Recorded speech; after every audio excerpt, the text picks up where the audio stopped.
Hello అండి. Welcome to సిరింటి tips. ఎలా ఉన్నారు మీరు? నేనైతే చాలా బాగున్నాను. చాలా రోజుల తర్వాత ఒక మంచి రెసిపీతో మీ ముందుకొచ్చేసాను. పిల్లలకి హెల్తీ ఫుడ్ కావాలి కదా!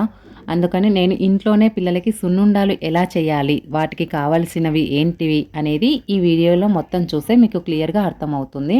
మినపప్పు ఉంటుంది కదా! ఇంట్లో అందరికీ ఉంటుంది. మినపప్పుని తీసుకొని దోరగా గోల్డెన్ రంగులో వేయించుకోవాలి. అందులో సగం హాఫ్ గ్లాస్ అనేది రైస్ తీసుకోవాలి. జీడిపప్పు, బాదం కలిపి నేను ఫ్రై చేసేసుకున్నాను. ఇవి ఫ్రై చేసే టైంలో చైతు అక్క వీడియో కాల్ చేసింది. తనకు చెప్పుకుంటూ, తనకు చూయించుకుంటూ అనేది నేను ఈ వీడియో అయితే చేశాను. మేమిద్దరం కలిసి చేయడం అనేది చాలా రోజుల తర్వాత లాంగ్ గ్యాప్ అనేది వచ్చింది కదా మాకు. అందుకే ఈ వీడియోలో తనని చూయిస్తున్నాను మీకు. చూడండి ఎలా ఉంది. హాయ్ చెప్తుంది అందరికీ.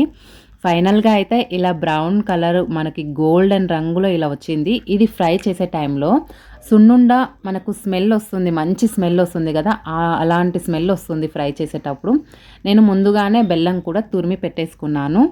ఇప్పుడు తురిమి పెట్టేసుకున్న తర్వాత ఈ మినపప్పును అనేది పక్కకు పెట్టేసుకోవాలి. అది చల్లారిన తర్వాత మనం గ్రైండ్‌లో అనేది వేసేసుకోవాలి.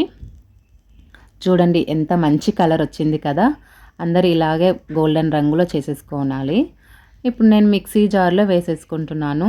ఇది పిల్లలకి చాలా హెల్తీ ఫుడ్ అండి. తప్పకుండా మీరు కూడా ట్రై చేయండి. ఇలా పౌడర్ చేసిన తర్వాత మధ్యలో బెల్లం తురుము కూడా యాడ్ చేసుకుంటూ మనం మిక్సీ చేస్తే అది మనకి లడ్డు కట్టడానికి ఈజీగా కాస్త మెత్తగా వస్తుంది. మీకు గ్రైండ్ చేసే టైంలోనే మీకు అర్థమవుతుంది. వీడియో నేను ఎలా చేస్తున్నానో అలానే చేయండి.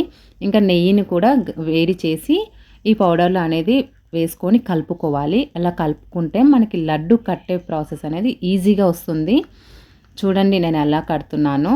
మరీ పెద్ద సైజులో చేస్తే కాకుండా పిల్లలు తినరు కదా, మరీ హెవీ అయిపోతుంది. ఒక్క లడ్డు ఏదైనా నేను ఇంట్లోనే హెవీ లడ్డూలు అనేది ప్రిపేర్ చేసి మీడియం సైజులో కట్టేసుకుంటాను. పిల్లలకి ఇస్తే చాలా హెల్తీగా ఉంటారు. బోన్స్ అనేది స్ట్రాంగ్ గా ఉంటాయి. పిల్లలకి హెల్తీ ఫుడ్ చిన్న ఏజ్ లో పీరియడ్స్ వస్తున్నాయి పిల్లలకి. మంత్లీ వైస్ గా పిల్లలకి ఇలాంటి ఇంట్లోనే ఇలాంటివి లడ్డూలు కానీ చేసి పిల్లలకి ఇస్తుండాలి, హెల్తీగా ఉంటారు.